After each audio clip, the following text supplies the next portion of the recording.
काल जिल्हा परिषद अध्यक्ष व उपाध्यक्षांची निवड करण्यात आली आहे। यामध्ये भारतीय जनता पार्टीचे जितेंद्र जयस्वाल उपाध्यक्ष म्हणून निवडून आले आहेत।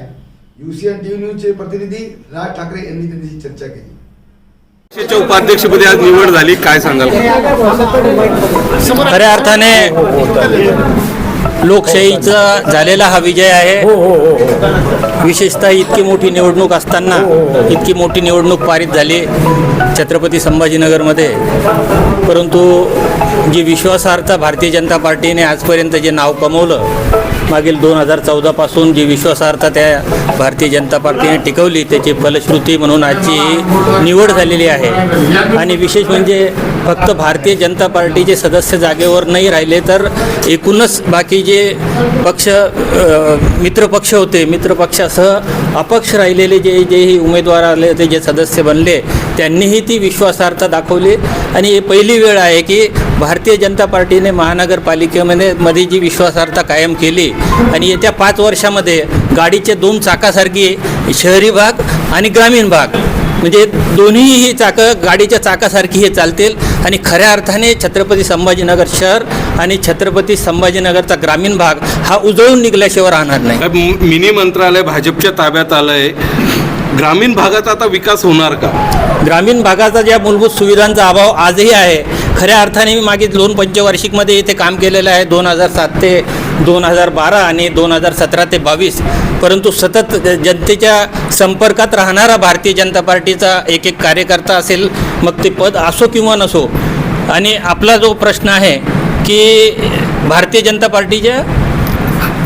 पार्टीकडे आता अध्यक्ष आणि उपाध्यक्ष पद आलंय, मिनी मंत्रालय ताब्यात आलेलं आहे, महानगरपालिका ताब्यात आहे, पण ग्रामीण भागात विकासापासून दूर आहे। खऱ्या अर्थाने आजपर्यंत भारतीय जनता पार्टीच्या हातामध्ये एक हाती सत्ता इथे आलेली नव्हती, परंतु आता एक हाती सत्ता इथे आल्याने सत्तेमध्ये कायमस्वरूपी मग खालून वरपर्यंत ग्रामपंचायतपासून पंचायत समिती असेल, जिल्हा परिषद असेल, राज्य असेल, केंद्र असेल, सगळ्या ठिकाणी ज्या पद्धतीने सत्तेमध्ये आमचा सहभाग आहे आणि खऱ्या अर्थाने एक हाती सत्ता मिळाल्यामुळं खऱ्या अर्थाने काम करता येईल। आणि जो मूलभूत सुविधांचा अभाव आजही ग्रामीण भागामध्ये आहे, मग तो रस्त्यांचा, शेती रस्त्यांचा प्रश्न असेल, पाण्याचा प्रश्न असेल, विजेचा प्रश्न असेल, जोही काही प्रश्न असेल, आणि विशेष म्हणजे जलजीवन मिशन जे महत्त्वाकांक्षी योजना मागील 5 वर्षामध्ये म्हणजे माझ्या 2017 ते 22च्या शेवटच्या कालखंडामध्ये जी जलजीवन मिशन ही योजना शासनाने अस्तित्वात आणली आणि त्याला खऱ्या अर्थाने आता इथून पुढे आम्ही ती जलजीवन मिशन जी संकल्पना शासनाची मोदी सरकारची आहे ती खऱ्या अर्थाने राबविण्याचा प्रयत्न आम्ही करूया। कार्यकर्त्यांमध्ये अशी चर्चा का ह्या 2017चा वचपा आहे, कसं बघता या वक्तव्याकडे?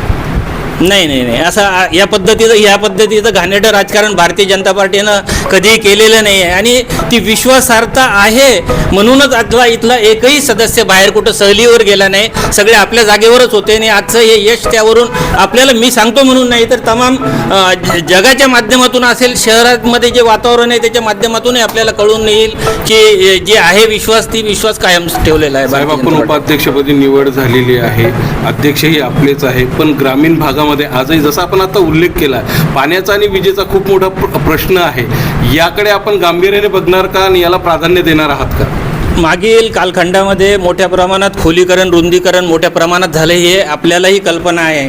आणि खऱ्या अर्थाने महायुतीच्या माध्यमातूनच ती संकल्पना जी मागील माझ्या कार्यकाळामध्ये आम्ही जवळून पाहिलं की आदरणीय बागडे साहेब असतील, त्यानंतर आज अनुराधाताई येथे काम करतायत आणि पूर्ण वेळ 24 तास जे स्वतःला इथं एक पदाधिकारी म्हणून वाहून घेत आहेत, असे प्रतिनिधित्व या भागाला आम्हाला लागलेले आहे। आदरणीय दानवे साहेब असतील, सगळ्यात मोठी गोष्ट की इथं आम्हाला जे मंत्री महोदय लाभलेले आहे या शहराला, मग सावे साहेब असतील, त्यानंतर प्रशांत बम साहेब असतील आणि कर्तव्यदक्ष आमचे आमदार अनुराधाताई चव्हाण असतील की यांच्या माध्यमातून खऱ्या अर्थाने हा विकासाचा जो रथ आहे, महामेरू आहे, आम्ही पार केल्याशिवाय राहणार नाही। आपण आता दानवे साहेबांचा उल्लेख केला, नेमके कोणते दानवे?